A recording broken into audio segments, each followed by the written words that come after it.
Good afternoon.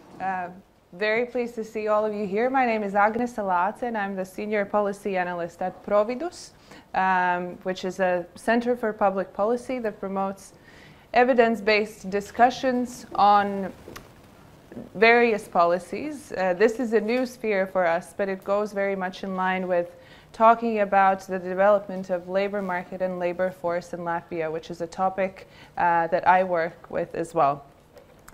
And today we are here thanks to the British Embassy in Riga and our cooperation as well to the Latvian University and Microsoft Innovation Center and the Latvian Association for ICTs.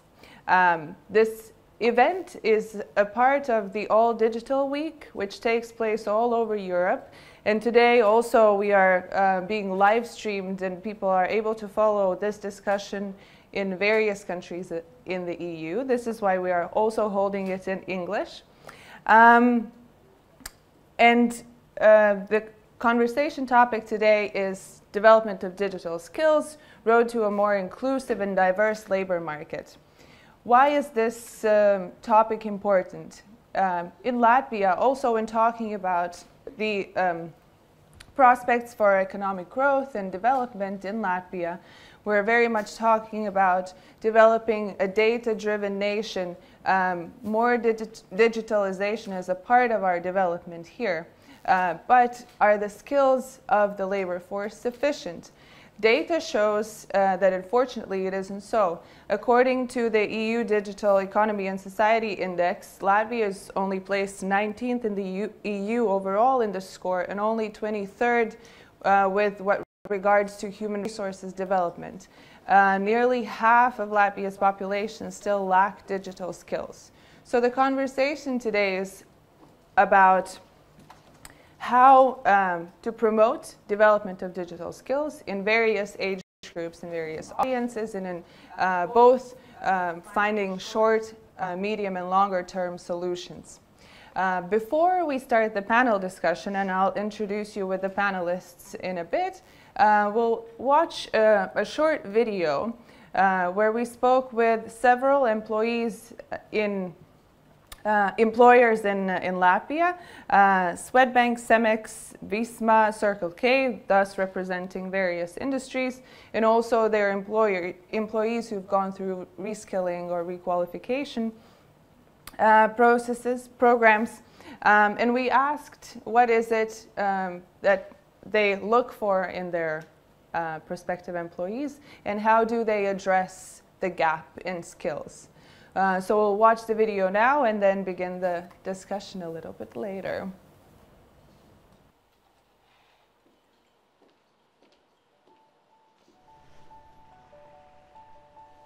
Saskaņā ar ekonomikas ministrijas prognozi 2020. gadā Latvijā varētu pietrūkt vismaz 35,000 darbinieku, un līdz ar to ekonomikas attīstības temps var palēnināties. Ministrija piedāvā to risināt, veicinot reemigrāciju, kā arī darbinieku pārkvalifikāciju. Prasības pēc jaunām darbinieku prasmēm, un īpaši digitālajām prasmēm, nepārtraukti pieaug, taču dati norāda uz visai nelielu iedzīvotāju iesaisti pieaugušo izglītības pasākumos. Mēs vaicājām uzņēmumiem, kāda ir viņu pieredze ar piemērotu darbinieku piesaisti, ar kādiem izaicinājumiem viņi sastopas un kādi ir risinājumi ikdienā un ilgtermiņā. Latvijas darba tirgus šobrīd ir ar ierobežotu resursu pieejamību, galvenokārt kompetenci un kvalifikācijas dēļ. Jā, izaicinājumi ir, jo mēs pārstāvam cementu ražošanas industriju. Latvijā mēs esam vienīgais uzņēmums, un tieši šis te ražošanas veids, kas ir galvenais mūsu uzņēmumā, ir mums arī prasmju ziņā visproblemātiskākais. Un darbiniekus, kurus piesaistām, dažkārt mums nākas iekšēji apmācīt diezgan ilgu laiku, lai viņi būtu gatavi darbam. Galvenais izaicinājums, ar ko mēs sastopamies, ir palīdzēt darbiniekiem brīvāk justies, mainot darba jomu. Mēs esam gatavi mācīt cilvēkus no nulles. Kā piemērs var minēt, ka pašlaik mums ir aptuveni 20 praktikanti uzņēmumā. Cemeksā mēs iekšēji apmācam cilvēkus. Mēs ļoti priecājamies par labi sagatavotiem speciālistiem no Tehniskās universitātes, no Latvijas lauksaimniecības universitātes un tālāk jau ar šīm te priekšzināšanām, bakalaura vai maģistra grādu inženieru zinātnēs mēs tad pilnveidojam viņus pateicoties iekšējām apmācībām.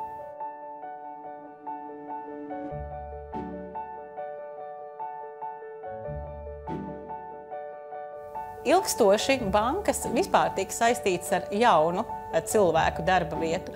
Un mēs mēģinām pastāstīt darba tirgumu, ka šī nav vieta tikai jauniem cilvēkiem, ka šeit ir vieta arī tiem, kam darba pieredze ir citās organizācijās, pietiekami garš darba pieredzes mūžs aiz muguras, ka darbu var apgūt šeit, ka tās nav tik ļoti specifiskas bankas prasmes. Un ja mēs runājam par augsti pieredzējušu programmētāju noteiktā tehnoloģijā, tad droši vien cilvēkam bez priekšzināšanām šī loma nebūtu pieejama. Savukārt lomās, kas ir saistīts ar klientu atbalstu, ar konsultācijām, ar sistēmu, konfigurācijas lietām, tajās lomās mēs labprāt ņemam cilvēku ar citu nozaru pieredzi un palīdzam viņiem sasniegt šos te karjeras mērķus. Mēs mēģinām noformulēt paši sev, kas ir tās prasmes, kas būs vajadzīgas bankā šodien un ļoti tuvā nākotnē. Izaicinājums ir varbūt arī sadzirdēt tos kolēģus, kas vēlas piedalīties mācībās, sadzirdēt viņu vajadzības, kas viņiem ikdienā ir, kādas prasmes ir nepieciešamas attīstīt, lai tad sasniegtu to rezultātu vajadzīgo. Kas ir ļoti forši, kad es atnācu uz Vizmu, ir tieši tas, ka darba devējs bija atvērts cilvēkiem, kuram nav iepriekšējais darba pieredzes tieši ar grāmatvedību un IT nozari. Tas ir tieši tas, ar ko mēs nodarbojamies ikdiena. Līdz ar to, kad es atnācu uz Vizmu, tad darba devējs Vizmā piedāvāja kursus manas kvalifikācijas pilnveidošanai. Viena no grūtībām, arī ar ko mēs saskaramies, ir to, ka ne visi ir pietiekami advancēti, lai lietotu datorus. Digitālās prasmes arvien svarīgākas kļūst arī mūsu industrijā. Mūsu uzņēmums Cemeks ir paziņojis, ka mēs vēlamies kļūt šīs digitalizācijas līderi savā jomā. Tas skars vistiešākā mērā šeit darbiniekus arī Latvijā, tāpat kā visur citur pasaulē, un šobrīd tas kļūst ļoti, ļoti aktuāli tieši arī mums. Mācīšanās veidi ir visdažādākie. Mums ir ļoti bagātīgs e-mācīšanās klāsts, un tā ir viena no lietām, kas arī šodienas darbiniekam ir jāapgūst, prasme mācīties pašam. Mēs jau no šī gada paredzam, ka ikvienam darbiniekam, neatkarīgi no viņa atrašanās vietas, no viņa profesijas, tiks piešķirta viedierīce, kurā viņam būs pieejamas dažādas aplikācijas, kas ir saistītas ar darbinieku saistītiem jautājumiem, ar drošību uzņēmumā, ar viņa apmācību. Līdz ar to mēs pat nerunājam par to, ka kaut kas pietrūks, mēs drīzāk skatāmies, kas ir tas, kas būs nepieciešams. Lai šos darbiniekus pilnveidot uz vietas, mēs esam aktīvi izvērsuši stipendiju programmu, mēģinām veicināt šo izglītības veicināšanas vidi pašos Brocēnos un Saldus reģionā. Mēģinam pievērst jauno paudzi tādām profesijām, kas mums nākotnē arī ir interesantas. Es domāju, ka mums darbinieki arvien vairāk būs nepieciešama arvien augstāka kvalifikācija. Tātad cilvēki, kas varēs risināt arvien sarežģītākas lietas, nevis tikai ievadīt informāciju, pieņemsim. Tā kā es gribētu teikt, jā, tas galvenais ir droši vien tāda laba domāšana, gudra galva, tas mums ir vajadzīgs. Un valodas zināšanas, atkal gribu uzsvērt valodas zināšanas. Tehnoloģijas ļoti strauji dodas uz priekšu, risinājumi kļūst arvien modernāki un nemācoties dienā, neapgūstot jaunas prasmes, ikdienu ļoti strauji var atpalikt no tirgus tendencēm un arī no klientu prasībām.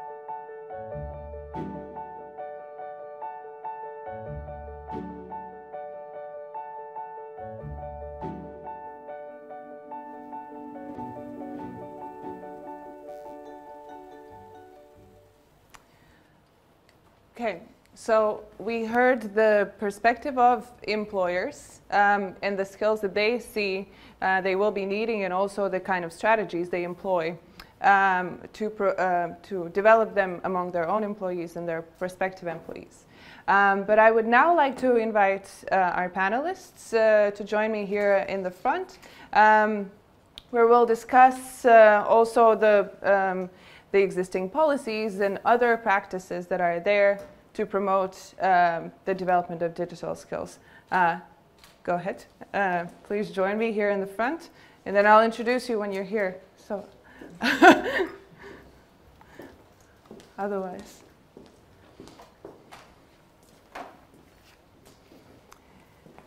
Okay. Random. Yeah, there's no preferred seating. So I have the pleasure to introduce our very distinguished panel today. First, we have a guest from now Brussels, I guess, but very recently. So George Foster worked for the Department of Business, Energy and Industrial Strategy in the UK and is now the first secretary at the UK Permanent Representation to the EU regarding internal market and competitiveness. And he'll talk about the future of work as a more general approach to this development, right, in modern economy. Then we have Kādas, who is the head of State Education Development Agency, Zanda Arnava, HR manager of the IT company Accenture, and Emil Stjundikos, who is the head of IT Education Fund Start IT, or Started. Start IT, always confusing.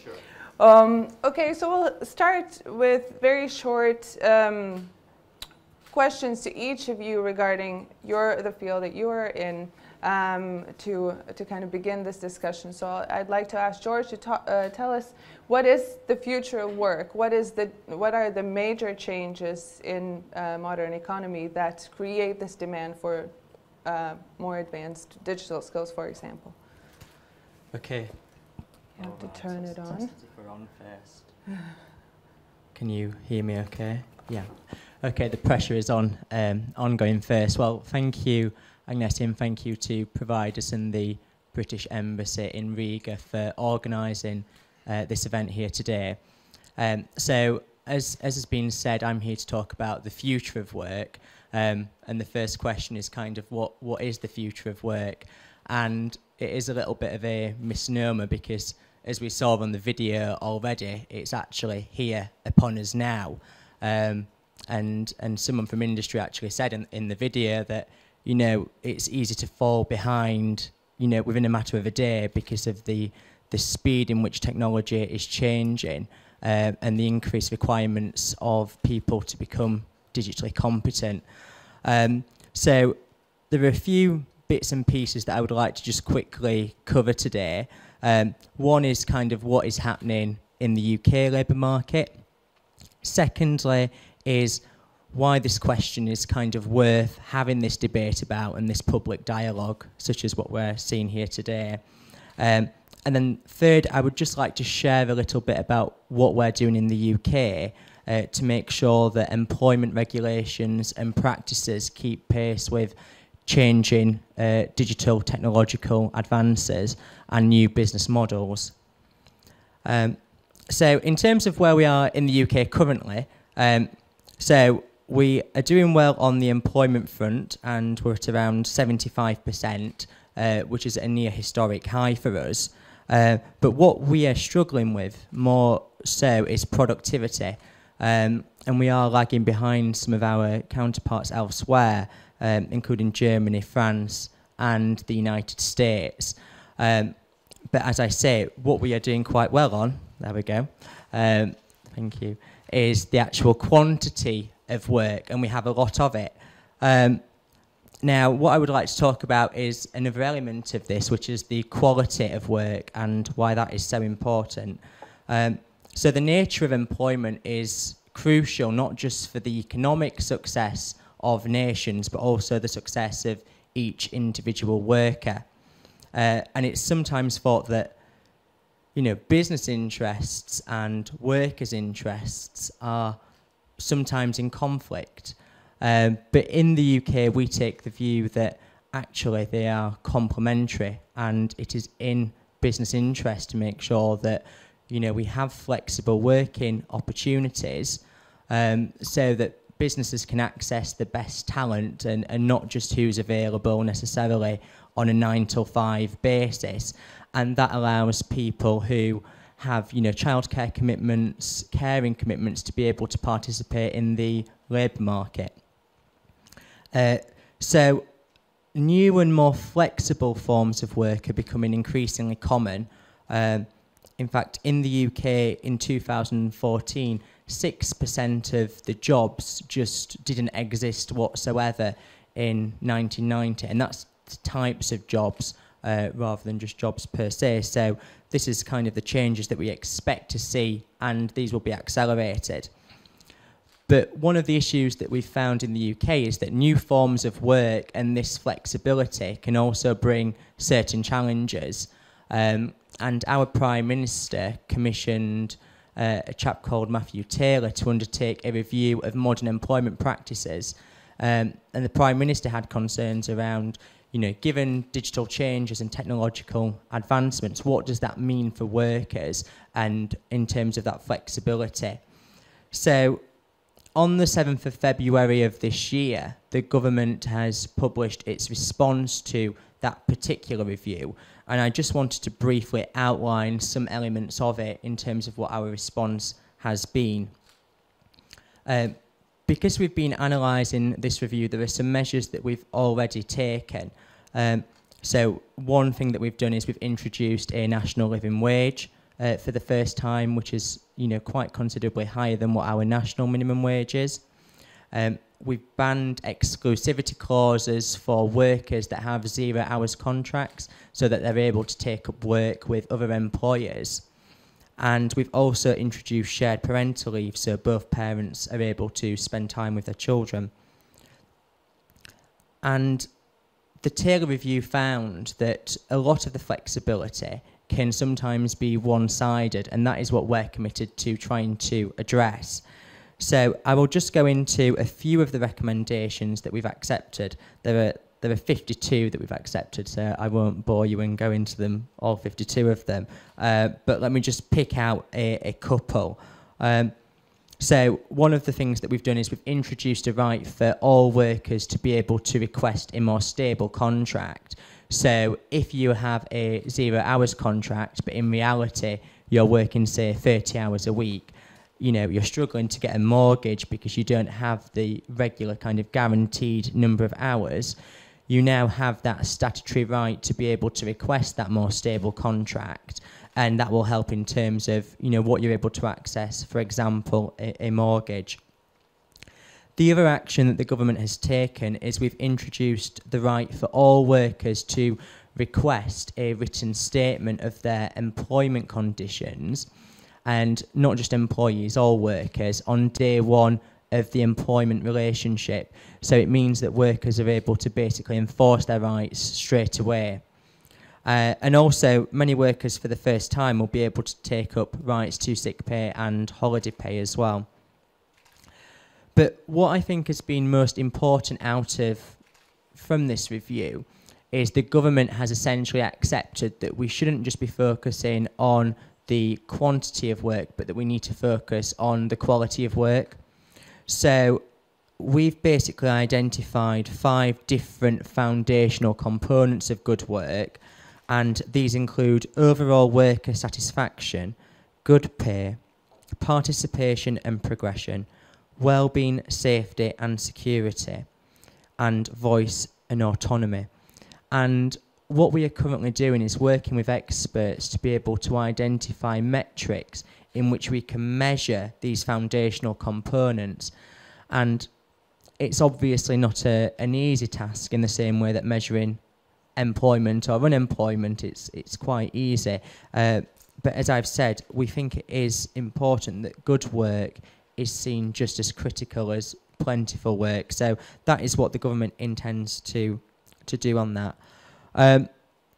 I will touch very briefly on some of the things that we are doing in addition to what I've outlined in terms of making sure that we have the right labour protections in place. But I will also touch a little bit on digital skills more generally. So the government is currently committed to 4 million new free digital skills training opportunities, and they've actually been pledged by industry, and 2.5 million of them have already been taken up. We've also introduced new digital degree apprenticeships so that young people are able to get an honours degree alongside their on-the-job training, and industry are involved in co-designing those programmes. So in the same way as what we heard on the video around employers being kind of well placed to understand what we need for the future, they are kind of critical in designing these programmes. And we've now made it the case so that adults are able to access free digital training because they're often digitally excluded groups who haven't been brought up with digital skills from a very young age.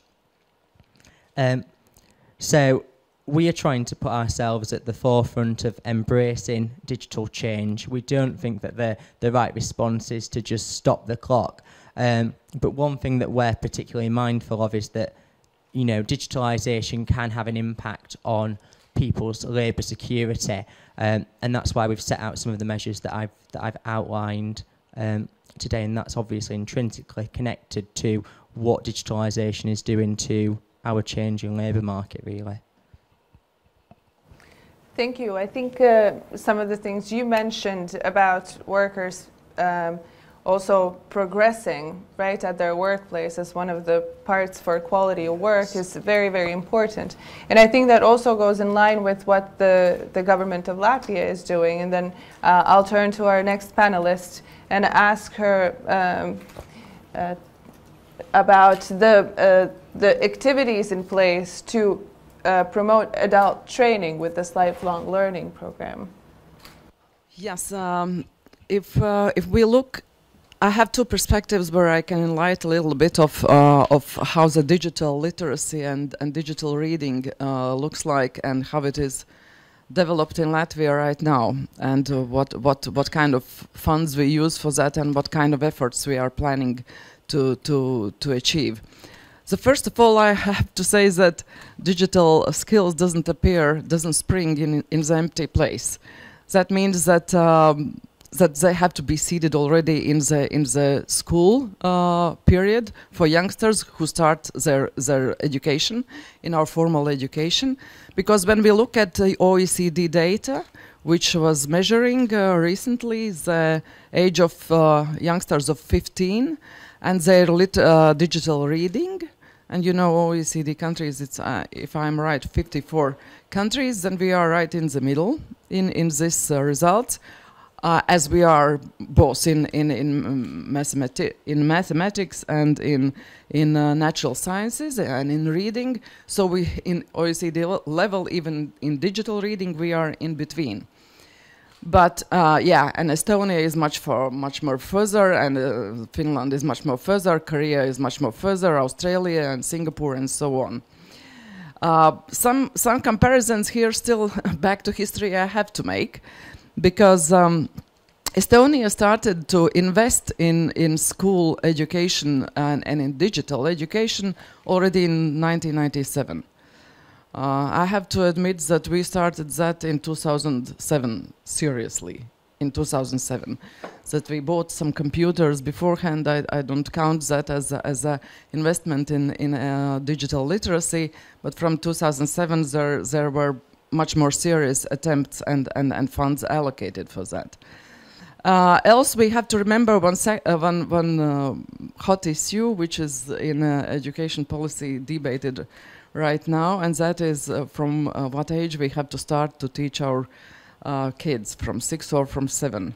And then when we look at this OECD data, which measures 15 age knowledge and skills, then our kids are 1 year behind, because those who start, and most of the world starts from 6 years, so they have 1 more year spent in school, and that's why we still will be in the middle all the time if we really, this is one of the factors, of course, not the only one factor which keeps us quite low still. But there are very many things already now on the way, and I would mention some for your knowledge. That there is a huge investment coming now from this period of structural funds. In the previous period, we spent 15 million euros for equipping general schools with hardware, and yeah, basically hardware, very little of software. And that was kind of a first step to encourage policymakers and teachers to talk about, okay, and what's now? Okay, we have the tools, but what's next? So the next stages are very serious and very far-looking now. So there are millions and millions of European Union money which goes now for elaboration of digital methodological and teaching materials. And that can be considered indeed as a decent step in not only equipping kids with IT tools, but also giving them skills how to enhance their learning with the help of these tools. Because the same OECD review, in fact, says that the volume and intensity of using of our kids of IT tools doesn't really reflect into their knowledge of digital reading. It doesn't. There is no correlation with this. That means that even the countries which are investing a lot in, not even investing, our kids are using these things permanently, it doesn't mean that they become digitally literal. But of course, these are, yeah, and of course we are waiting for the design of one important thing, which is, well, in Latvian it calls Digitālo līdzekļu krātuve, or digital tools depository, yeah, where in fact that's why all these produced and elaborated digital teaching materials and methodologies will be uploaded there in this depository in open code, or how you call it? Open source, yeah. And so open access, sorry, open access code, and that means that indeed our educationalists and teachers and parents and youngsters will be able to approach and get to that.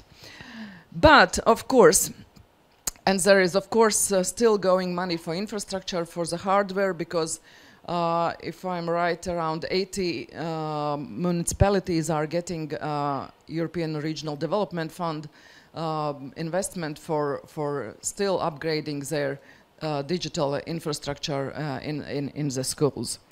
But at the moment, as previous speaker talked about adults, of course, it's a long time to wait when these youngsters, where now we put this huge investment, when they will become employees or even employers, hopefully sometime, then yeah, we have a quite big, 23 million big project for upskilling and reskilling and continuing training of adults, starting from age of 25. And here the picture is very interesting. We just finished first call, which has its website, Mācības pieaugušiem LV. And we had a campaign where we, in fact, that was the first trial to see, does Latvian nation at all is willing to learn, and how much it is willing to learn IT things. Because one of the branches which we opened a call for practically free of charge training was information and communication technologies. Then I can report to you that from 5,000 applicants who applied for this different 4 branches industry training, 1/4 was for IT different courses, non-formal education basically. Non-formal means that it is 3 to 6 months training.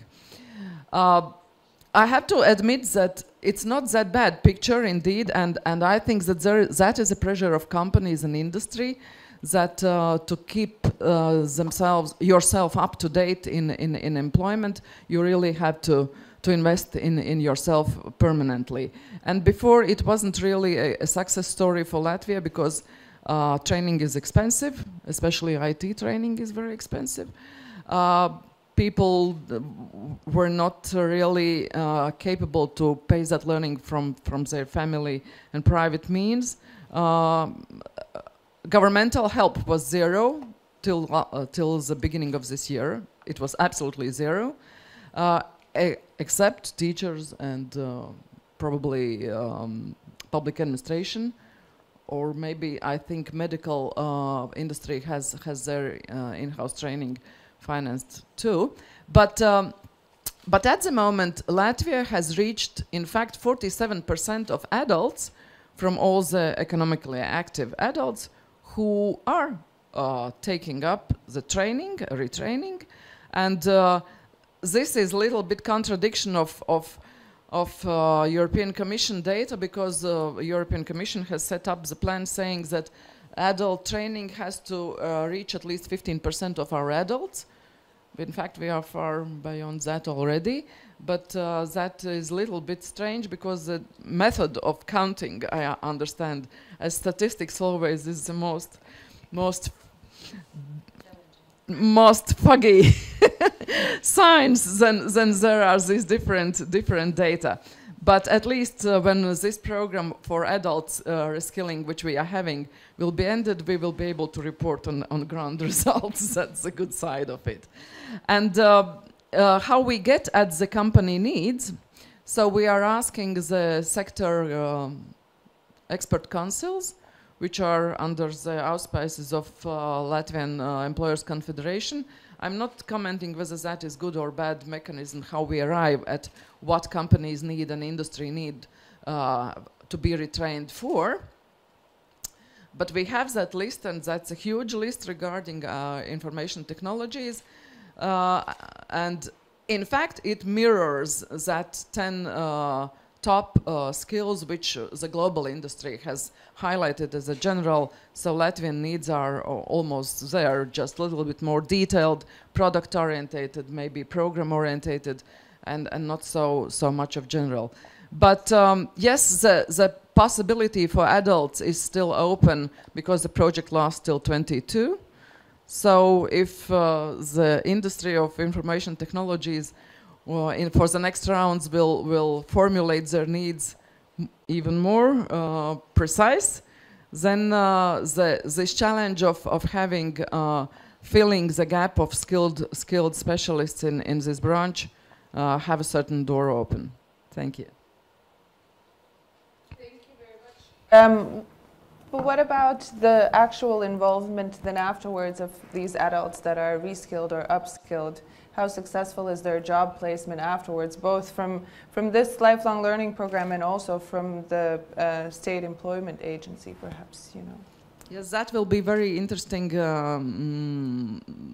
lesson we will learn, and that we will learn, I think, after 1 year. Because at the moment, government, Ministry of Education and Science is designing the instruments how we can trace the graduates of our education and training, so adult training as well, how we can trace where they work and how much they earn. That means that we are connecting databases with our system, where we check in all those who obtain training, and of course national education database, where the data about everybody who is in school is there. But this novelty of tracing back where they happen to land in the labor market, that will be something interesting what we will be able to share next year. And not also where they are and that they work, but does their previous employment in comparison with the next employment has been better one. I mean, do they earn more? Have they employment place which is higher in the hierarchy? So that will be able, so it was a long time ago thought of that, so we are in the way to get to it. All right? Thank you. Perhaps you, Zandi, can comment also on behalf of the industry. What is it? Have you received people from outside training that are suitable, or is it easier to train them in-house? And I know you also do training for other companies in-house, right? Yes, hello. Thank you for inviting me.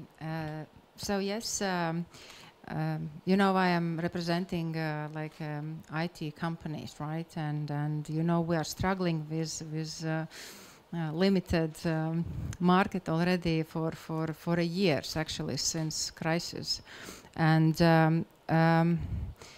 talking about these digital skills, I of course will be talking more about my company's needs or IT company needs, but referring to actually society's digitalization, you know, we work with many companies across the planet, right? And some of them most of them are actually diamond, like most known companies across the world.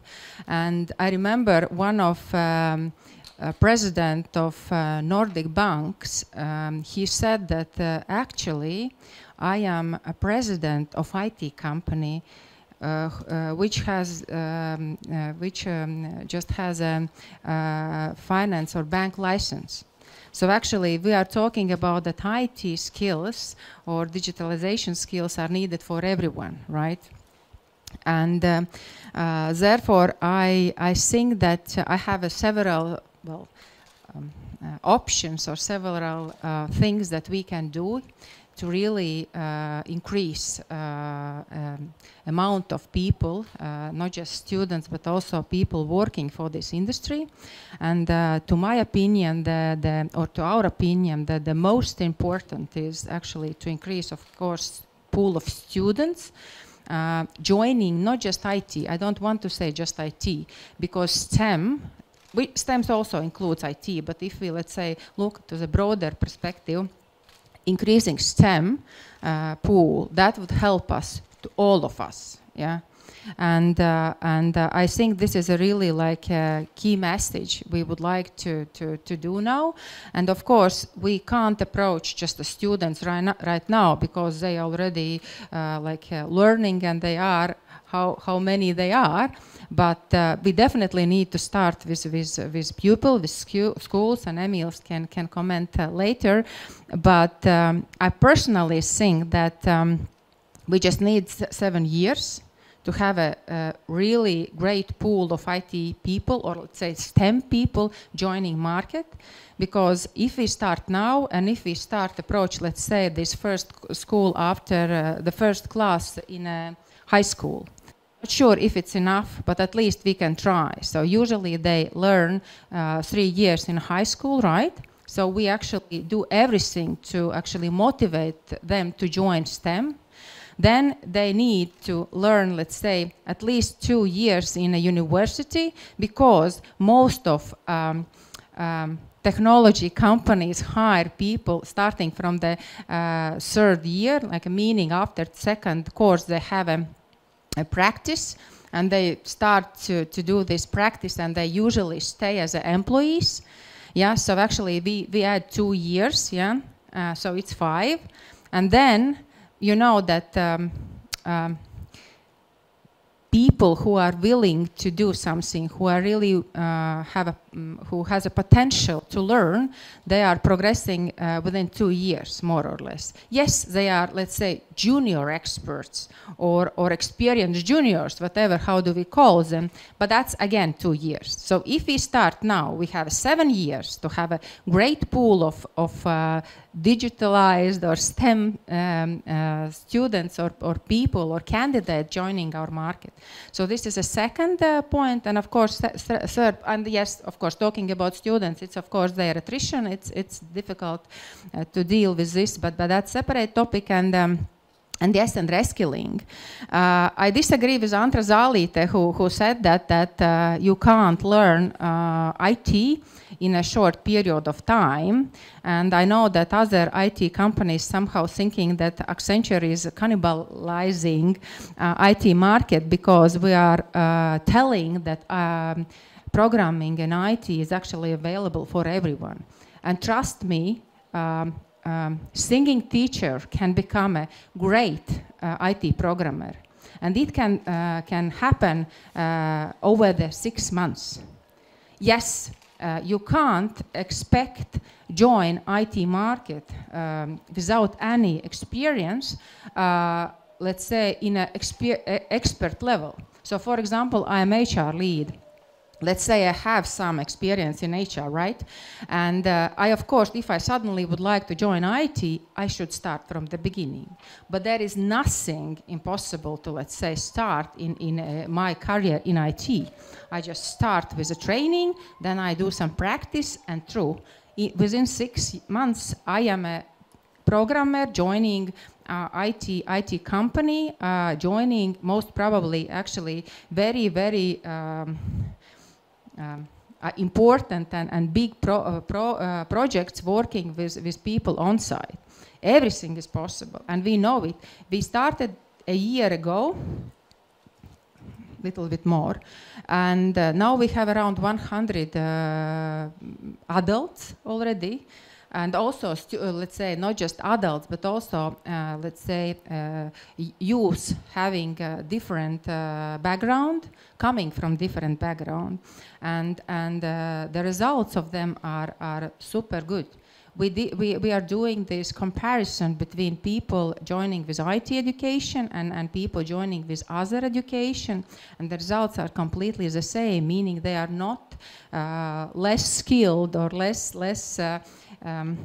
productive than people with IT skills. And how Accenture actually looking to IT, not IT, labor market. As I said, IT is not only about programming anymore. True. We actually divided our 30 plus, let's say, basic skills in 3 groups. So there is a skills where definitely we need programming education. Yeah. Well, for example, I don't know, say Java, .NET. Yeah, we need for them IT education. And then there is a group of skills where actually STEM or mathematics is more important, like maybe data analytic, user front-end skills and whatever. So we are already targeting people with this education, not only with IT. And then there is a third group, maybe not the biggest one, but still, where the legal, for example, economics, logistic education is more beneficial and important because they are working as, let's say, consultants, where this industry education is more important than IT, than programming. They don't need to program. They don't need to know programming. And I think we definitely need to look at the IT, that this is not just programming. This is everything, and every person can find a place in this actually growing skill set or field. And therefore, we are looking very much forward to have more and more reskilled people. And yes, they need to have a motivation. You can't just simply approach people, yeah. But it's very important that if they have a motivation, and then I personally think that this is absolutely doable, and we can move part of people through this reskilling to IT field. Something like that. Thank you very much. It seems that everyone has shifted in their response a little bit towards we have to really invest in education starting from very young age. So this is where you come in, Emils. If you can tell us about the initiatives that your company is putting forward. Yeah, sure. So first of all, thanks to British Embassy Riga and Providus for inviting me. It's a big pleasure. And also in 2011, I was applying for the medical studies in Germany. Then I left and went and did my master's degree in computer science. So it's a bigger pleasure for me to hear that a lot of people are still speaking about that IT, you know, the potential is there, and we will see more and more workplaces. So for me, as a professional, this is actually a very, very good topic, and it's a pleasure to participate. But basically, what we spoke now about is about digital skills and reskilling. And as Zander mentioned, that there are certain numbers that we lack IT specialists. So we lack around 3,000 graduates from universities, and the IT companies are really like harvesting them and seeking for them very actively. But what I'd like to outline here is not only about the 3,000 people, but we look for that everyone needs to have these digital skills for sure. Because if Zander mentioned, once again, a very good thing is that IT is not only about its own industry. It's not only about building computer systems and programming and doing this kind of engineering stuff. It's about, if you look to the company name, like for example Accenture, it's a digital consultancy company, am I right? Yeah, so basically we're speaking about using the digital skills, the IT, as the tool, as a screwdriver, as a pen, in order to apply it to different industries. So this is why we're speaking about we need to have digital skills for everyone in order both for IT to grow and both for other industries and both for the country economics to grow. But basically we have, I think, dozens of different panel discussions, different presentations of the needs and actual things on digital skills. But basically, what are the digital skills then? I think this is a very interesting thing, and I will very slightly outline some of them, what we're trying to attract and trying to go in schools. This for sure, this critical algorithmical thinking, which is basically combining these both skills is math, and which is also understanding and applying the technologies, the computerized systems to solve certain problems. Whether it is science, whether it is art, whether it's singing during the musical lesson, it's up to you, but basically these are the digital skills we're trying to apply there. And we spoke a lot about re-qualification, about reskilling, and I think we will be speaking a lot during the panel discussion still. But in order to do this, so basically what we're speaking about is that there are grown-ups, us, doing their job, and we can reskill or requalify, try to get new IT skills. This is a good thing, and this is a very good thing we are doing right now, but basically what we need to understand, we need to see how we can change the situation that people will not be lacking these skills anymore in the future. So this is why we need to go back to the university first, see what's happening there, and for sure the basement level is in the schools. So this is what we are doing actually. We are introducing a new subject called computing in all Latvian schools. So we are the first private initiative combining different companies, Accenture as a founder, but basically combining different companies, different entities in collaboration with Ministry of Education and Science of Republic of Latvia in order to change the education field. Because we will be speaking about two fields. One is the programming, one is IT, because the first aim of that was to increase the amount of IT students. So as I mentioned before, 3,000 people still needed, and I think universities are graduating around 600, 650, yeah. So to be precise. So it's not enough, 3,650. And basically, what we spoke before, we saw that only around 40 schools in Latvia out of 800 were teaching programming.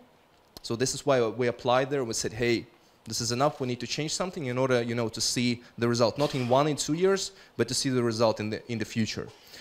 So basically, we started with doing we founded the video platform called startit.lv. We filmed around 60 video lectures on programming and introduced this to the network of schools. So we attracted around 350 schools, which unofficially, not in the curricula, tried to involve pupils more and more into programming.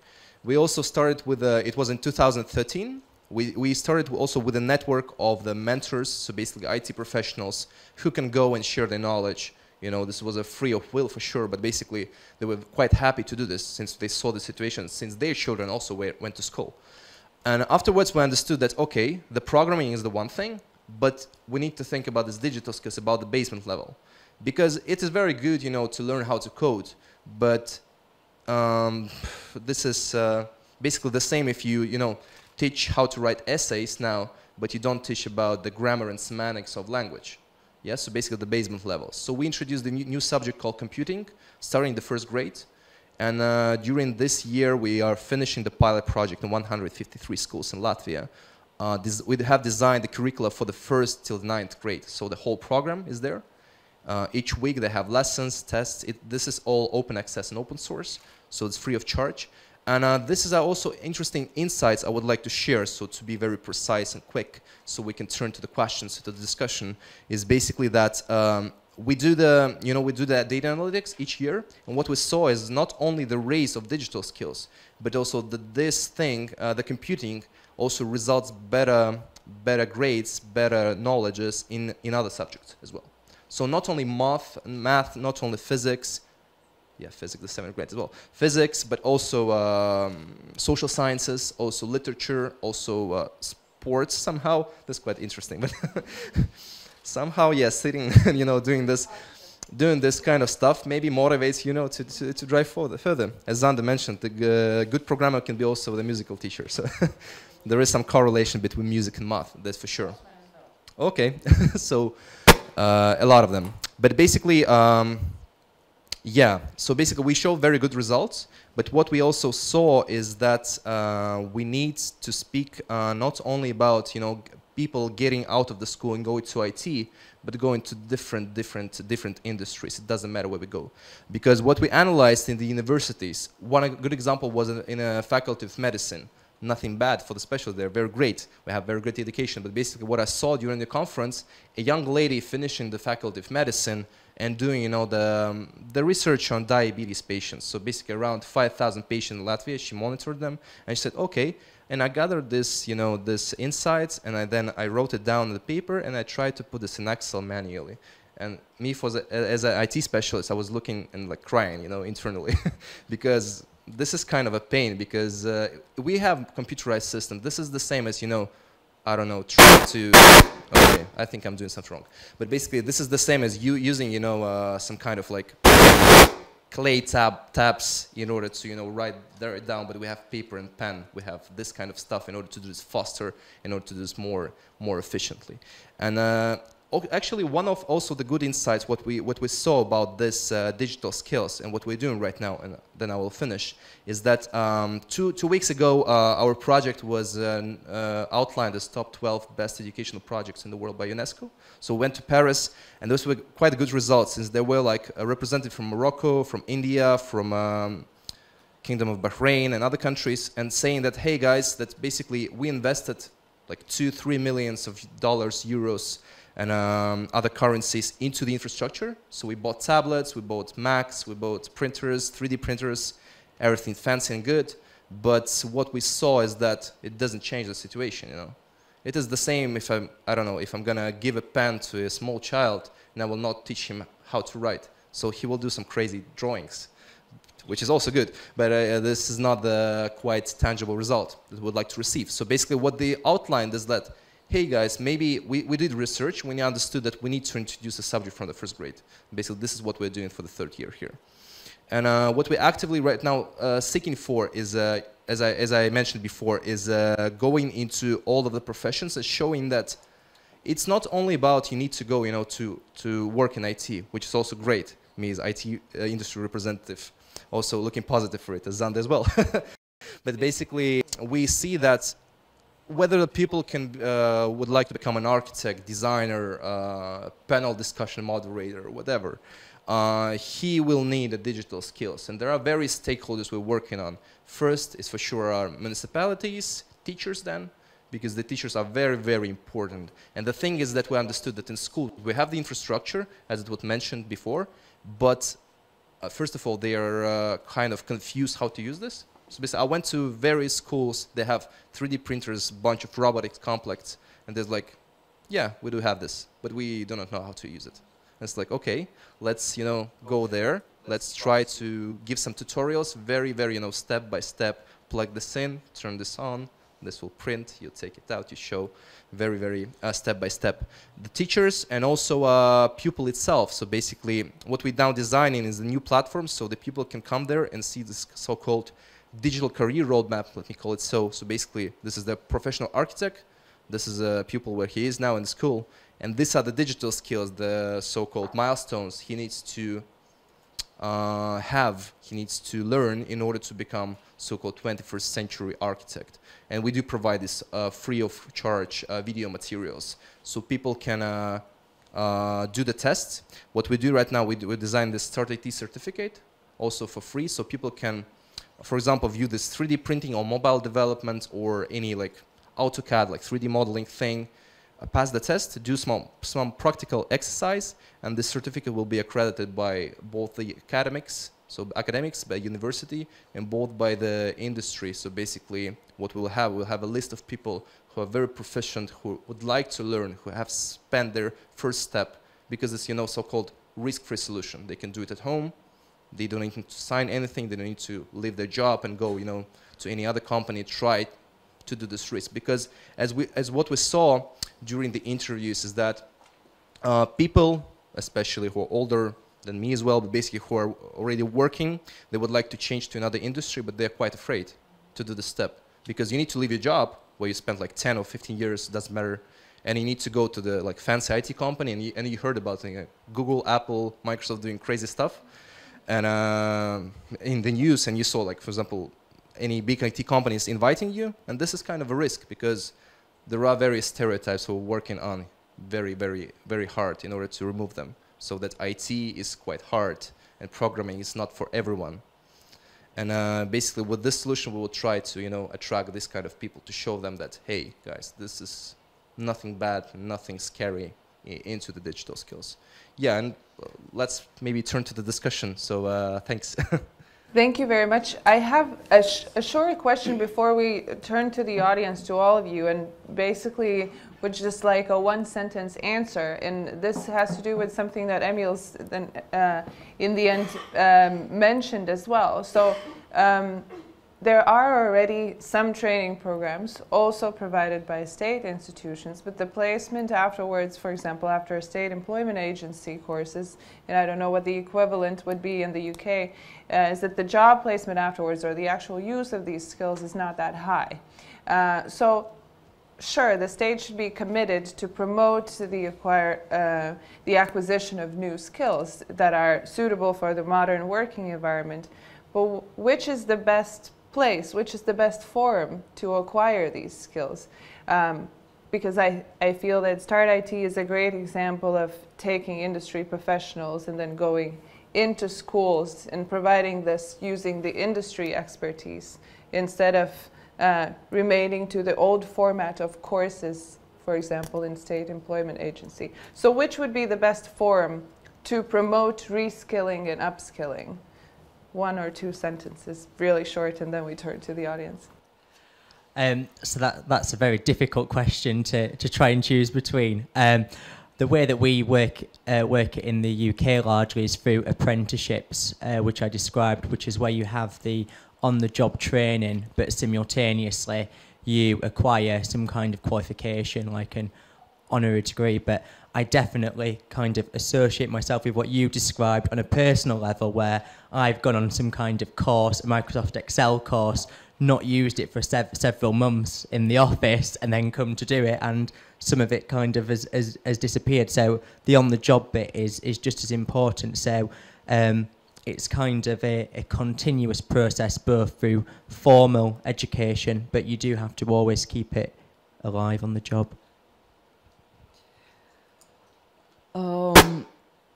I always, because our agency is already some 20 years engaged with reform. Yes? So agency on behalf of government is already 20 years spending on reforming vocational education and training. And when we are facing the situations that youngsters are not coming to certain professions to be taught, as do the adults as well, by the way, then I have only one answer. If the industry himself or herself won't really market and not go to public and say, yes, here are the job places, and the salary is not grey but white, and that there is this margin salary, that first of all this confidence and this information is needed for any human before he decides where to go and why to go. Regarding this adult training program I mentioned, the motivation is there because of one very valid factor. Those are employed adults. Those are not unemployed who has plenty of free time. They can learn this, that, and that, and at the end, well, they have spent 1 year quite nicely, maybe. But the use of that maybe is not so big, and it isn't, as we know, because the motivation is not there, indeed. But for adults who have to go after work to the training 2 times a week, spend their Saturdays on Sundays, that is a clear exposition of motivation, and that is clear exposition of their willingness to do something else in their life, maybe in the same profession, but go higher or change the profession. I'm very much willing to see after some time the data how many teachers who are leaving teacher's job, because we know that we will be shrinking teacher personnel. It's shrinking alongside with the youngsters who by demographic situation is getting less and less. So how much in fact this category of people are willing to learn, because we in education system consider them the most reluctant group which can really find themselves somewhere else, but we'll see. But so the motivation is that indeed you sacrifice something. You sacrifice your private time, your energy, your hobbies, because during that training you may go skiing or doing whatsoever else, and willingness to really to get better. We know that the cashier at Maxima shop, supermarket, is not the most happiest person. But even for her, to take up the training and move to another industry sector or another profession, it demands from her a willingness first, and then, of course, the motivation and help from outside, as financial help is not the least thing you have to offer. But basically, I think that is the thing of to change the life for better. And the sector is in charge, indeed, every sector is in charge of really clearly and publicly speaking about the situation in the sector, salaries, job places. And for example, for bad example, I can tell you about construction sector. Construction sector cannot, well, you say you miss 3,000 people in your industry, construction sector misses 10,000 employees, workers in their sector. And you can't really make anybody going there because, you know why? Dirty job in cold conditions, no white salary, is it at all sometimes? And that is the image of industry is clearly the sign for the motivation. Yeah, just quickly referring to teachers' willingness to learn, I actually have the same opinion but this is not only about teachers. I think this is about our society. So I think we just simply think that if I am born to be a teacher, then I will die being a teacher, but I will not reskill myself, because otherwise I will be considered as a loser because I need to reskill something. Yeah. So I think this is a problem of our actually society. But talking about the different types of trainings, how those can be delivered, we just found a very interesting research. I don't remember where, but there was a actually interesting opinion comments that how the way how you learn, it depends, of course, on generations. And we can see definitely also for our people, because we have starting from let's say 20 years people and with let's say 60 plus years people, and some of them prefers, let's say, classrooms, some of them prefers online training, some of them prefers reading books, and some of them prefers to work with mentors, whatever. So I would my answer would be, if we can, let's say, offer different trainings or deliver different trainings in different ways, or if not possible, then let's combine different types of deliverables in each training. Then we might probably fit everyone's needs. Yeah, sure. From my side, I think it would be the best case scenario to show the needs of digital skills at schools, for example. Yeah, for sure. But basically, the train is already going, so we need to jump in and for sure think about the schools, and also what we're doing. We're trying, to speak with the industry players to say, hey guys, you're also responsible for it. It's not putting the responsibility, the industry is putting it on universities. Universities saying, oh, there are bad schools teaching, in not in the right way.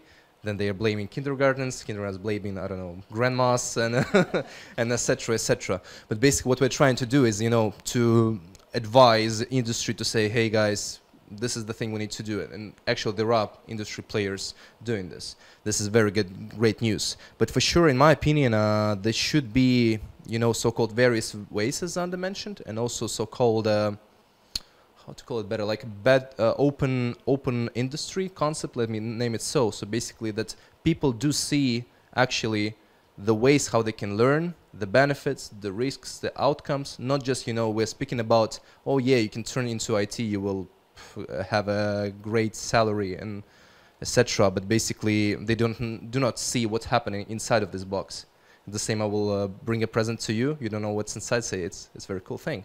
It's like, okay, it's very risky to open it. But what I also learned from my experience, also the academic experience, is that here in Latvia we have this kind of mindset, and one of the things why it's so that people are thinking about this reskilling very slowly, you know, and very like struggling with this, is about you know, that we don't have this so-called high competition among industry. You can see the same in the university, like comparing to the United States, for example. Okay, there are different budgets, different players, but for sure what we see there is that if the university is not changing, they're not, you know, applying to the market needs, to the industry needs, they will lose. They will lose both the financial things, financial aids, both the students, governmental aids, and they will turn out, you know, into some small college. But the same thing is here. What I saw like in different industries outside while working, like in had an experience working in Cambridge, for example, that the students there see that the digital skills is like enormous tool in order to scale up your career. If you're a biotech specialist, if you do know what is cloud computing, what is big data, what is data analytics, and you don't need to program actually. You need to understand that there are some tools that might help you to automate the things, the data storage, the data, you know, classification, and etc. This will promote you, this will scale you up, and the competition is there. I think we need to also show people that there are not only, you know, ways how to learn, but also what are the outcomes, comparing, and that they see how they can, you know, scale up their career roads. Thank you very much. Now I would like to open the floor for questions. And I know there's one question right there from Armand. He'll introduce himself. Yes, thank you. My name is Armand. I work at the Vidzmi University of Applied Sciences Science and Technology Center, especially in the field of lifelong learning. And I like the discussion, and I think you touched upon a very important topic, that we have these stakeholders in lifelong learning, and those are the state agencies, we have the private partners, the industry, and we have the education providers. And I think it's very important that we identify what role each of the partner plays in this field. And in the Science and Technology Center that I work in, we've identified that it is very important that we have very strong cooperation between these partners. And there's the state agency that provides the coordination and support in the questions where it's needed. There's the private partners that can assess the needs, that they have the real needs in the labor market. And they also have the resource to fund exactly this education. And the education provider is the one that provides high quality education. And especially when we talked about, you talked about the skills, the ICT skills are very expensive. And that's why we see that the employers are the ones that can, a lot of the times, fund the education for their employees. And that's why what we do in our university, we work very closely with these employers and create courses that are specifically tailored for the employer's needs. And exactly, it's a very great opportunity for its employees, because they upgrade their skills, their knowledge, and they can be more productive or more efficient in their work, and maybe get to a new position. And it's really on like a basic level. For example, there are entrepreneur that works in the field of agriculture, and he wants to teach his employees English, especially in the field of agriculture, because he doesn't need English in diplomacy, but especially in agriculture. And we see that working closer together, cooperating, not competing, because we see we can provide the education. We just need the demand and the resource for it. And I would like to ask the panelists, how do you see, how can we actually strengthen this cooperation between these partners? I can start if you, yeah. But, thanks for the question. Before I turn to the answer, I think that will be connected also the thing that I actually forgot to mention, but which is also related to the question you asked, is about how do we teach these skills? The great example, whether these English skills, these agricultural specific things, or diplomacy or sport specific English. The same as with digital skills, and what do I see and what I saw in the traditional school curricula before that, and also in some reskilling courses that we had before, is that, for example, we're teaching Excel or any like Microsoft Office things, and what do we teach there? We teach, okay, how to format the text, how to, I don't know, make a new document, how to do this bold, underline, strike through, and etc. But for the human being who would like to reskill, it is very hard to see how he can apply the skills into the certain industry. And I think one of the methods how we can also strengthen this thing is to ask really industry-specific things in order to show it to them. Because if we will teach people not only how, you know, to format Excel spreadsheets, but how to use this in order to make statistical analytics for economics, for social sciences, for calculating the budget and doing this stuff, this will, you know, give much and much more benefit to them. And this is the thing we need to introduce. What I saw in Estonia here, once again, we're always speaking about Estonia and trying to compare Latvia with Estonia and saying, hey guys, they're better, but we need to compete with them. It's actually, we don't need to. I think we need to unite our skills together. But basically, what I saw there is that the concept of open school, children, as well as Latvia, they're writing these scientific projects in 11th or 10th grade. And what one lady who was one of the, you know, journalistic association, but doesn't matter, she saw that pupils are Googling the stuff and using, you know, random links, some kind of shady materials like fake news into the scientific project they have. And basically she saw this problem, and she as a professional came to the school and led a workshop about critical thinking in media. And this is how she raised, you know, the children from this school gained first and second places in the nationwide competition on this scientific project. And this is the thing we need to do. We need to, you know, open the borders, not to think about the same schools or any other educational provider as a closed box where we put a child or a human being and then he will come out as a ready professional, so saying, hey, where can I work, you know, I'm ready to work. This is not gonna work, I think, this thing. So we need, you know, to open the borders. This is the first thing. And the second thing, to try to involve industry players more to see what is the specific applications of the skills we are giving to people. Not only just, you know, train them just for training. Yeah. I am so happy to hear that Vidzemes Augstskola is so willing to cooperate, and if I'm not mistaken, we had one course like established with Accenture support, but because it's not so usual with let's say with all, not with other, but with all of universities, yeah, and a part of them are not willing to cooperate. Yeah, they are happy to see employers as maybe guest lectures time by time, but they are not ready to, let's say, work together to establish some courses. So I definitely think that this is the right way, and this is only one right way, because this can't be, let's say, done through these guest lectures with some of people participate, some not, which are just, you know, just short touch point with the students. I truly believe that universities should consider most of courses established with companies, with different companies, and probably university can have this responsibility or power actually to decide. If you see that this company is very good in such an industry, you can actually move part of courses in cooperation with them, yeah, because then it's a huge benefits, yeah.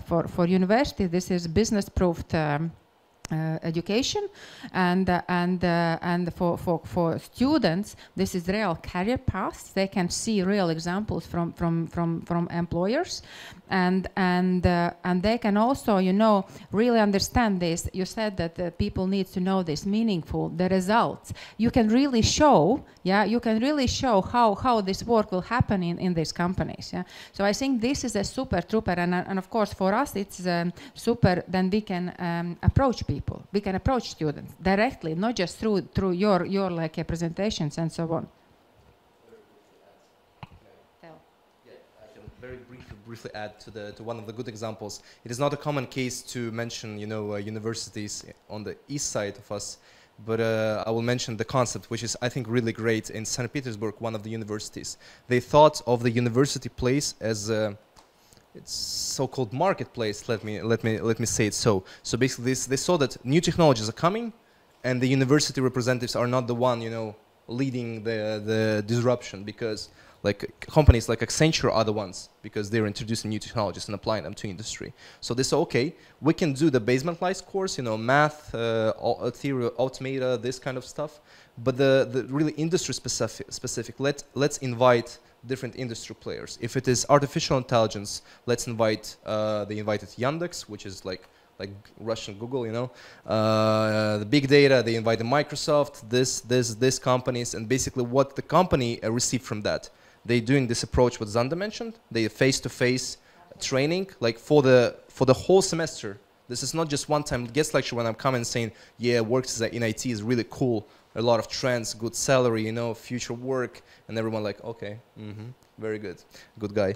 But basically, they train students, and then they have the best students, like a list of best students, so they can, you know, give a, I don't know, a booklet, leaflet, and say, hey guys, come to the bootcamp internship or build your career at our company.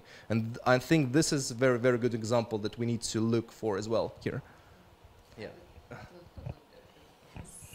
Well, I may sound a little bit rigid now, maybe, but as I represent state policy and state aims for the education, then we shouldn't exaggerate that we have to train a person for certain company. The policy of education in any country is to prepare the person for his life, for his ability to learn, for his ability to change his employment, for his ability to use the knowledge, and so on and so far.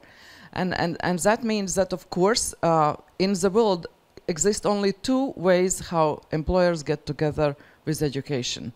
One is different levels, but dual system, which we have in German-speaking countries, where in fact the youngster starts his education in the company, but come to the school, well, say 1 day a week for the general subjects, which are core skill subjects, which are not bad, but even just professional knowledge is not enough for the person.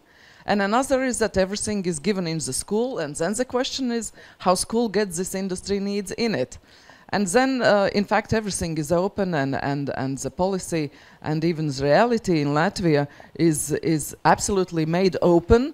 The question is how many companies are that willing and available for education providers to coincide and to collaborate.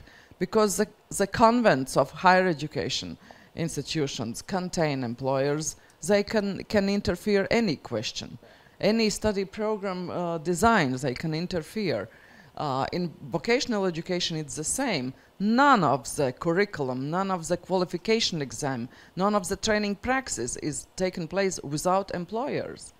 So the doors are there and the ways are there, but we all lack this these strong and solid and fundamentally based companies which can afford to spend their time and their employees to do this interaction, sit in this convent meetings, look through the curriculums, looks through professional standards and gives this input. It's a hard job. I can imagine that company, in fact, is losing a business during those hours when they collaborate with education institution. But in a longer perspective, of course, then they are more certain that they will get out of system something which is more suitable for them. But this is always a very hard topic, how to move employer closer to the institution. Thank you. So I think that obviously this is a big shared responsibility between industry, universities and the government, and you've highlighted all the different roles that those actors need to play in this. I mentioned our digital degree apprenticeships that we operate in the UK, and we currently have 9 universities working with 40 different companies to be able to deliver these apprenticeships, and I think about 300 have been delivered so far. Industry are involved in co-designing the programme content to make sure that it will meet their needs and their future needs. So it is a balance between it, and obviously the state has a role in terms of resourcing as well as industry, because they will reap a lot of the benefits of having a digitally enabled workforce. So a shared responsibility, and like I outlined, and sounds like a similar system, that these collaborations between universities, industry and state bodies are one of the best ways to make sure that we can build a future that's digitally enabled, really.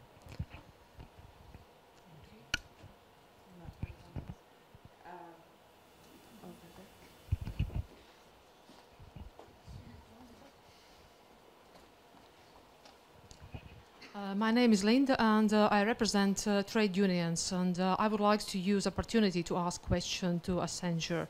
You spoke about requalification, and you mentioned, if I'm correct, that it's possible to requalify people and to become a programmer in 6 months.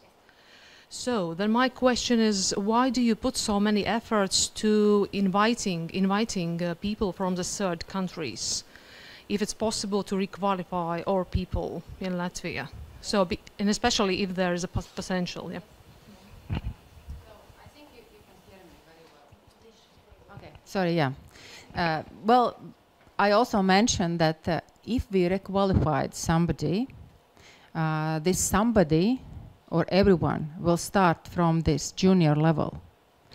If we look at the normal IT company, we have a pyramid. Each of our projects are delivered with a wealthy pyramid. What does it mean? Let's assume there is 50 people, and Emils will correct me because I'm HR, that out of these 50 people, there are around, let's say, 20 junior specialists, but then there are around 30 people, experienced people. So if we requalified, then these people will move to this junior level. And to become experts, it might take, let's say, 10 years. Yeah. But if we actually hire from other countries, because we have a huge lack of experienced people in Latvia, and actually we are competing with all of our competitors actually for these talents. This is only one reason. There definitely are the reasons for that, why you don't have, as you say, skilled people for upskilling them as programmers. We, in the first years of freedom, Latvia made one very huge mistake in education policy, and you all know about that. That we changed the system from the obligatory examinations, which were mostly natural sciences, language and literature, to the total freedom, which exam to choose. There should be a certain amount of them, but you can choose where you are examined. And that brought us back very tremendously, that at the age when these students, potential students, have to go to university, that there are very, very few who can learn mathematics. And that is the biggest fault. So now the state is turning all the wheel backwards, and trying to promote and to invest in more push of natural sciences and mathematics to be taught and to be examined by leaving the school.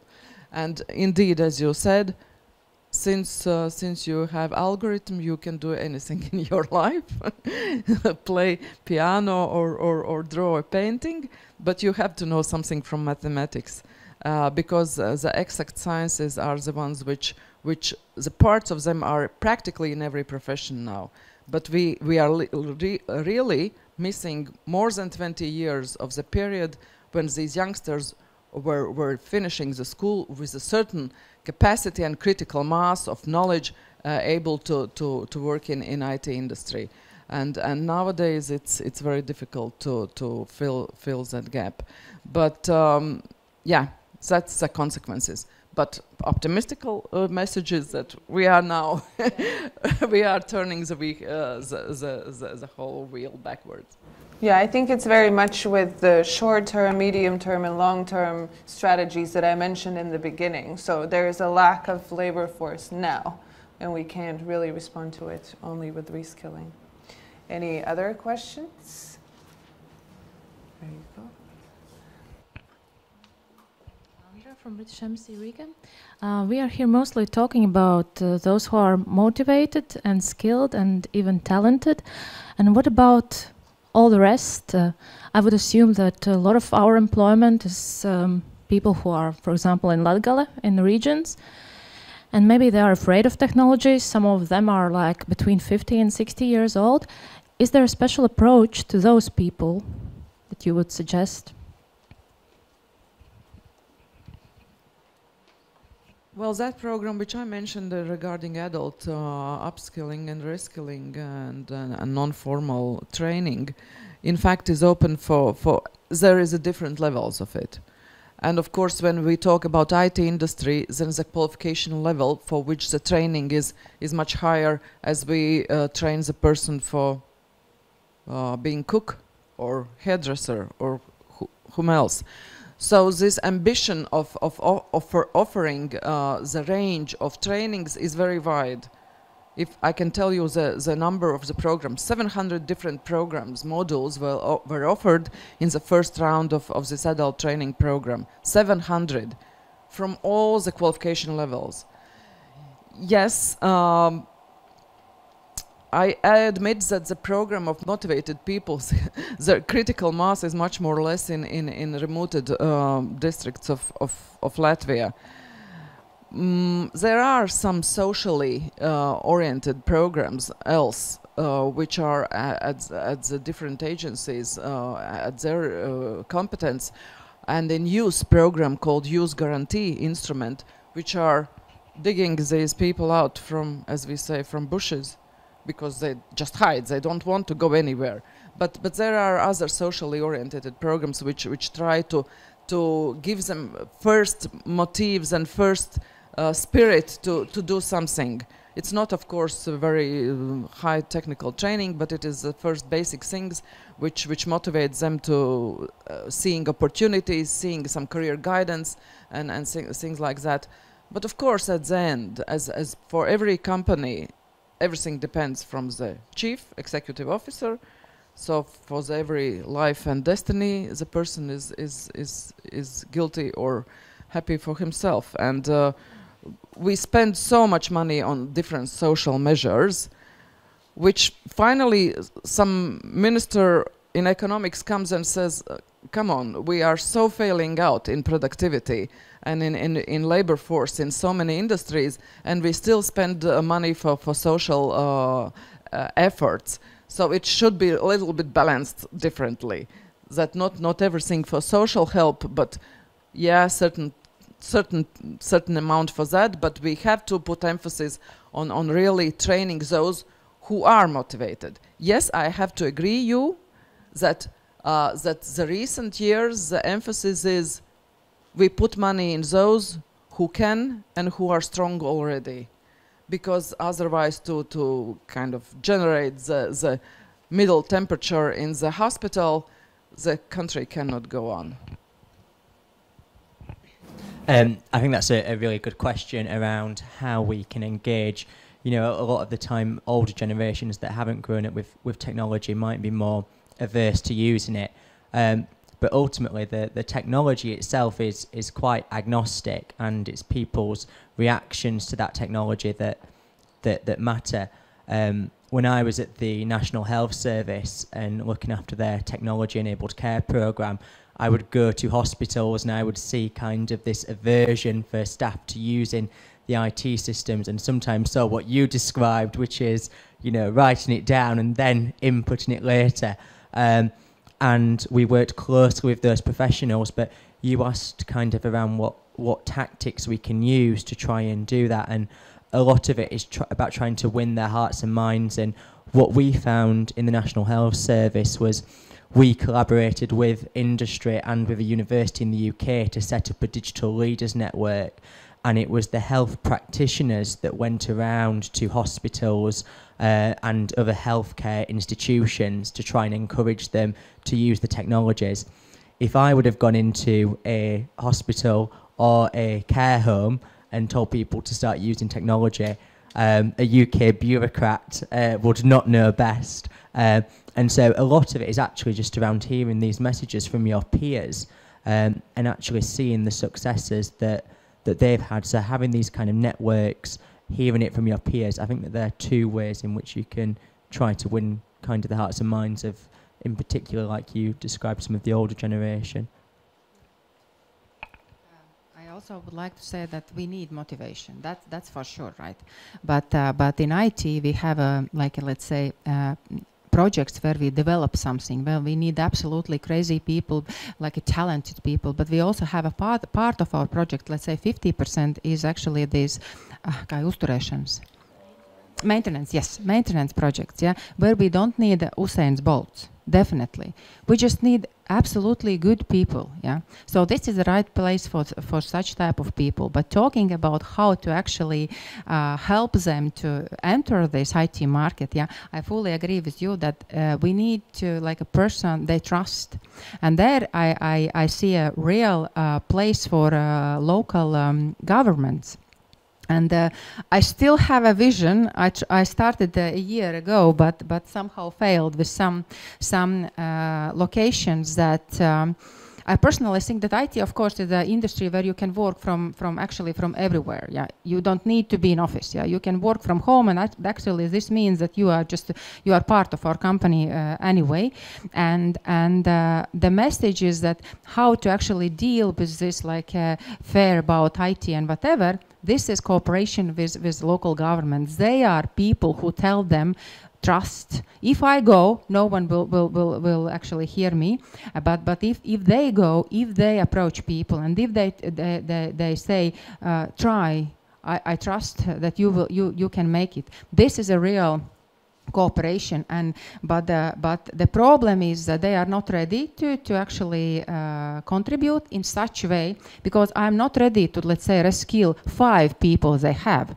That if I go in this cooperation with governments, I always ask, what plan do you have? How you plan to reskill next 5 people, next 5 people? So how we can, let's say, reskill 20, 30 people in a year, in 2 years? Yeah, yeah. The same for universities, actually. Yeah, they want to see Accenture now, but they don't have any plan, and this is wrong way. Yeah, we need to start with this cooperation with KPIs. We want to achieve this, and then we go to this target. Yeah, otherwise we fail all. Yeah, I forgot to mention that indeed these municipality forces are already engaged in our adult training program. Exactly, I forgot that because we have so many projects. and there in fact, we motivate financially municipality person who is part of our lifelong learning coordinators network. That's how we call them. So they have a commission. They get the commission if they get one person to training from their administrative territory. So as long as when we see those thousands who are coming for training, we see from which municipalities they come, and that person responsible for lifelong learning in municipality well, municipality itself gets these commissions and how it deals with a person, it's not our really business. But we motivate them to go out to people, to these families, and to persuade, to guide, to insist, and to dig them out and bring to the training. Yes, that's true. Maybe I just should wait for results. Yeah, sure. You remember that I outlined in the very first beginning about the people who are like scared to do this first step. And I was speaking about people of like my age. I'm 25, and I have a lot of colleagues in different industries which would like to scale up, not only salary based, but also, you know, to work more globally, and they would like to go to IT. This is one of the ways how they can scale up, go to information technology. But they are quite scared, and they're quite stereotypical about this industry. And I think in the case of elderly people, this is a situation is worse, because I don't know what will happen with me in like 30, 40 years if someone, my grandchild or any like municipality will show me some cool gadget and say, this is the, you know, nowadays, and your I don't know, notebook and your iPhone is you know, the very past, old school, yeah. But basically, what we need to do, we need to provide very, you know, transparent way to show what are the steps and really risk-free thing, so they can, you know, do the very first step first. They will see how it goes, and they can go further and further. But this is also the situation about this temperature in the hospital. So also for the industry, because they need the outcomes, and this is what Zandas told about.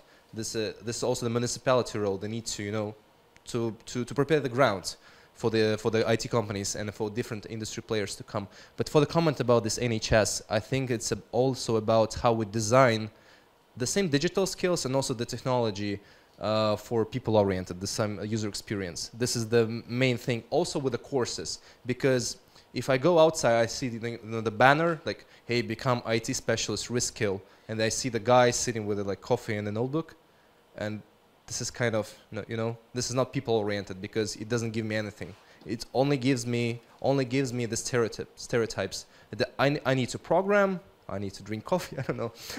I need to work with my jacket on, and this is the only things I get from this banner, from the poster. But we need to, you know, be more people-oriented. Not only the technology-wise, which we try to you know, to do and to grow in this way, to introduce new technology more faster and better in different industries, but also with the courses. So we need to be more people-oriented in order to understand what are their pain points and how we can, you know, put the best way for them to go into that. Thank you very much. Our time is up, but to summarize, I think the main takeaway from this is that when thinking about the development of work in the future, we have to think about balancing the interests of the employer and the prospective employee. And we can do this through various means. First is enhanced partnerships through between various stakeholders, to invest in education for sure, but also to think about mentorships or apprenticeships or these peer-to-peer programs that you mentioned, in order to encourage people and to show them the way and the process that they're getting themselves into. Thank you very much for your participation. Thank you to the audience, but we can continue to mingle. There's some coffee and snacks also afterwards if you have any other questions to the panelists. Thank you.